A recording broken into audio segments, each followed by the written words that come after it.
नमस्कार दोस्तों। आज की कहानी है एक बेटी का पिता। एक पिता ने अपनी बेटी की सगाई करवाई। लड़का बड़े अच्छे घर से था, तो पिता बहुत खुश हुए। लड़के और लड़के के माता पिता का स्वभाव बड़ा अच्छा था, तो पिता के सिर से बड़ा बोझ उतर गया।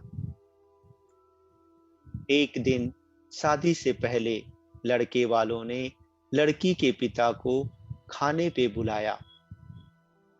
पिता की तबीयत ठीक नहीं थी, फिर भी वह ना ना कह सके। लड़के वालों ने बड़े ही आदर सत्कार से उनका स्वागत किया। फिर लड़की के पिता के लिए चाय आई।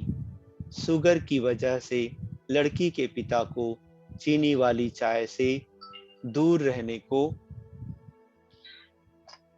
कहा कहा गया था।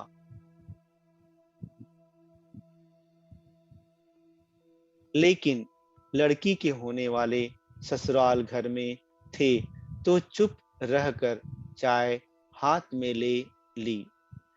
चाय की पहली चुस्की लेते ही वो चौंक से गए। चाय में चीनी बिल्कुल ही नहीं थी और इलायची भी डली हुई थी। वो सोच में पड़ गए कि ये लोग भी हमारी जैसी ही चाय पीते हैं। दोपहर में खाना खाया, वो भी बिल्कुल उनके घर जैसा। दोपहर में आराम करने के लिए दो तकिए, पतली चादर, उठते ही सौंफ का पानी पीने को दिया गया। वहां से विदा लेते समय उनसे रहा नहीं गया, तो पूछ बैठे, मुझे क्या खाना है, क्या पीना है, मेरी सेहत के लिए क्या अच्छा है, ये परफेक्टली आपको कैसे पता है? तो बेटी की सास ने धीरे से कहा कि कल रात को ही आपकी बेटी का फोन आ गया फोन आ गया था और उसने कहा कि मेरे पापा स्वभाव से बड़े सरल हैं, बोलेंगे कुछ नहीं, प्लीज अगर हो सके तो आप उनका ध्यान रखिएगा। पिता की आंखों में वही पानी आ गया था। लड़की के पिता जब अपने घर पहुंचे, तो घर के हाल में लगी अपनी स्वर्गवासी मां के फोटो से हार निकाल दिया।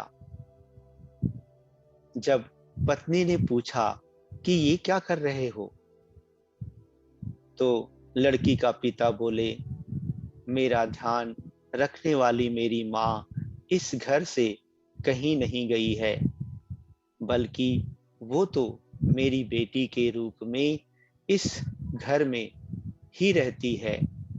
और फिर पिता की आंखों से आंसू छलक गए और वो फपक कर रो पड़े। दुनिया में सब कहते हैं ना कि बेटी है एक दिन इस घर को छोड़कर चली जाएगी, मगर मैं दुनिया के सभी माँ बाप से ये कहना चाहता हूँ कि बेटी कभी भी अपने माँ बाप के घर से नहीं जाती, बल्कि वो हमेशा उनके दिल में रहती है। दुनिया की सभी बेटियों को मेरा सादर प्रणाम। अच्छा दोस्तों, धन्यवाद।